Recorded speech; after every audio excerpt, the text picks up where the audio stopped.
Domingo, 8 de novembro. Verso para memorizar. Tributai ao Senhor a glória devida ao seu nome.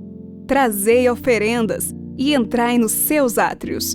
Adorai o Senhor na beleza da sua santidade. 1 Crônicas 16, 29. Todos adoramos alguma coisa. Há algo em nós que gera o desejo de adorar. Sem dúvida, esse anseio foi originalmente formado em nós por Deus. Mas, como ocorreu com tudo o mais, esse desejo foi distorcido pelo pecado. Evidentemente, no princípio, devíamos adorar o único ser digno de adoração, nosso Senhor e Criador. Mas, desde a queda, tudo isso mudou muito.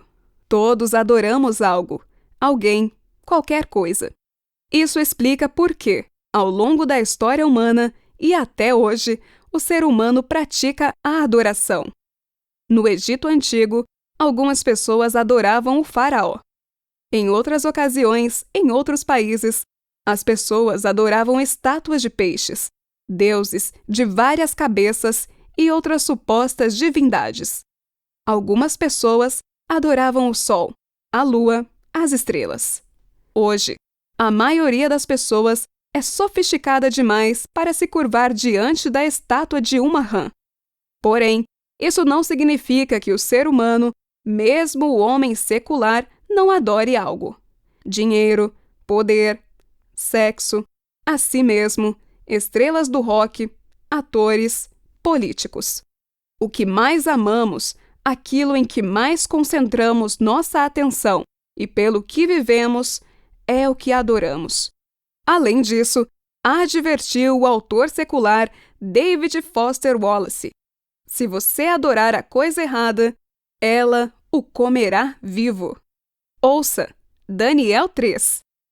O rei Nabucodonosor fez uma imagem de ouro que tinha 60 côvados de altura e 6 de largura. Levantou-a no campo de Dura, na província da Babilônia.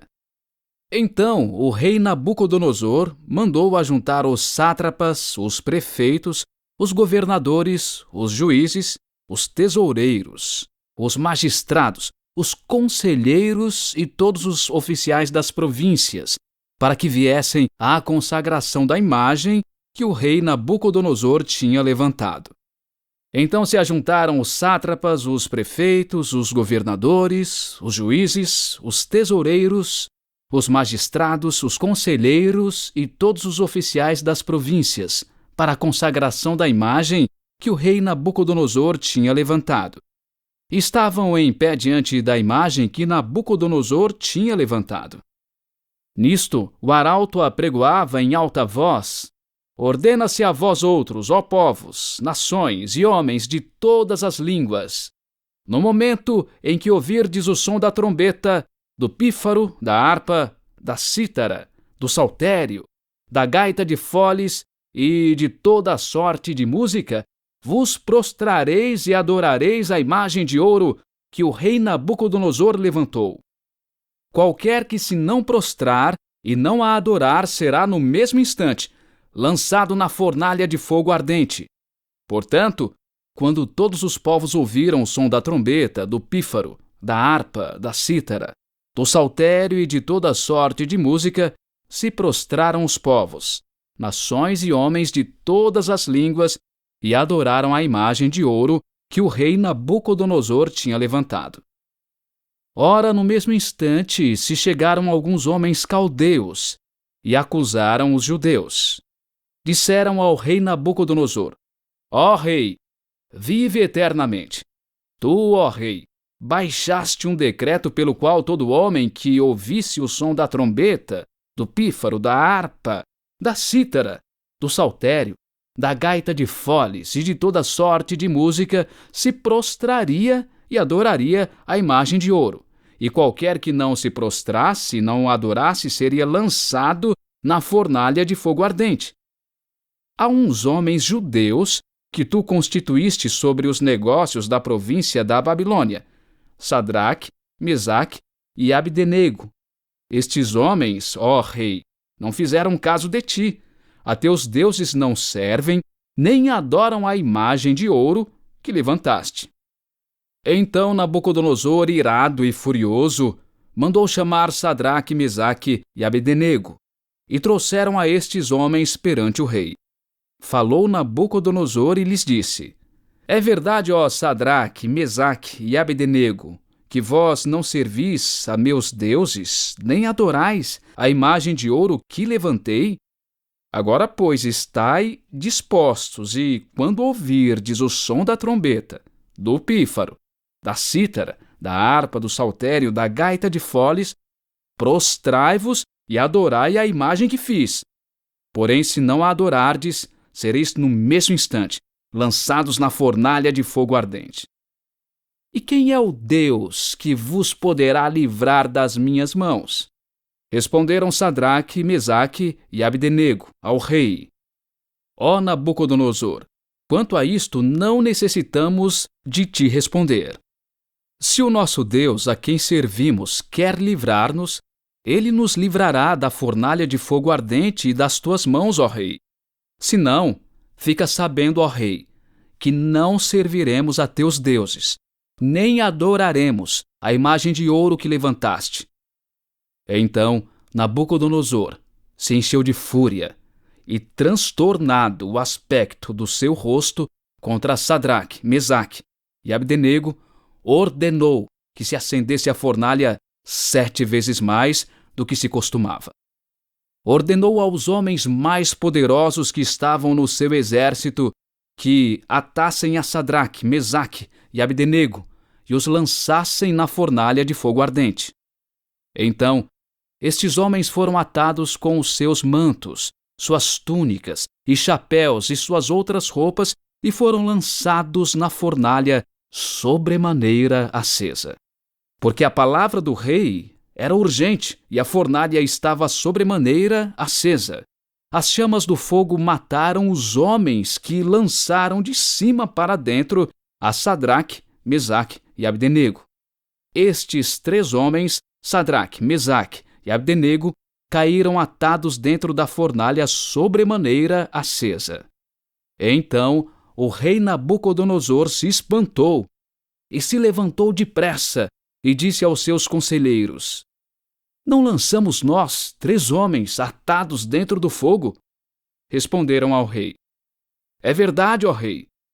Tornou ele e disse: Eu, porém, vejo 4 homens soltos que andam passeando dentro do fogo, sem nenhum dano, e o aspecto do quarto é semelhante a um filho dos deuses. Então se chegou Nabucodonosor à porta da fornalha sobremaneira acesa, falou e disse: Sadraque, Mesaque e Abdenego, servos do Deus Altíssimo, saí e vinde. Então Sadraque, Mesaque e Abdenego saíram do meio do fogo. Ajuntaram-se os sátrapas, os prefeitos, os governadores e conselheiros do rei, e viram que o fogo não teve poder algum sobre os corpos destes homens, nem foram chamuscados os cabelos da sua cabeça, nem os seus mantos se mudaram, nem cheiro de fogo passara sobre eles.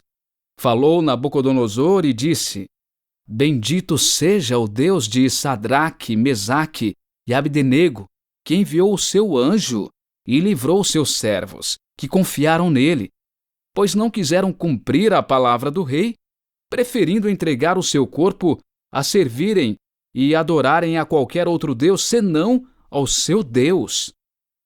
Portanto, faça um decreto pelo qual todo povo, nação e língua que disser blasfêmia contra o Deus de Sadraque, Mesaque e Abdenego seja despedaçado, e as suas casas sejam feitas em monturo, porque não há outro Deus que possa livrar como este.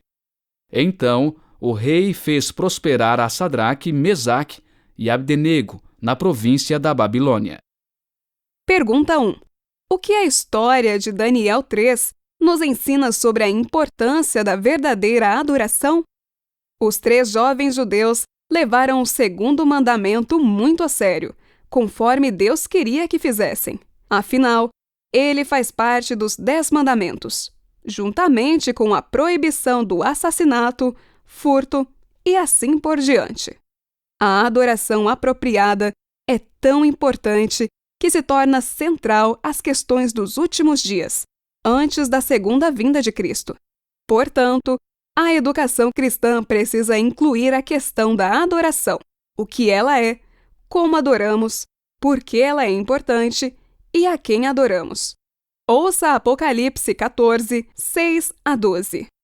Vi outro anjo voando pelo meio do céu, tendo um evangelho eterno para pregar aos que se assentam sobre a terra, e a cada nação, e tribo, e língua, e povo, dizendo em grande voz: Temei a Deus e dai-lhe glória, pois é chegada a hora do seu juízo, e adorai aquele que fez o céu, e a terra, e o mar, e as fontes das águas.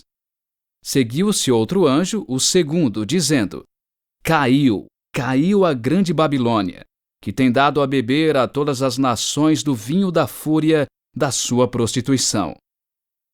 Seguiu-se a estes outro anjo, o terceiro, dizendo em grande voz: Se alguém adora a besta e a sua imagem, e recebe a sua marca na fronte ou sobre a mão, também esse beberá do vinho da cólera de Deus preparado sem mistura, do cálice da sua ira, e será atormentado com fogo e enxofre, diante dos santos anjos e na presença do Cordeiro. A fumaça do seu tormento sobe pelos séculos dos séculos e não tem descanso algum, nem de dia nem de noite, os adoradores da besta e da sua imagem, e quem quer que receba a marca do seu nome. Aqui está a perseverança dos santos, os que guardam os mandamentos de Deus e a fé em Jesus. Por que a questão da adoração será tão central na crise final antes do retorno de Cristo?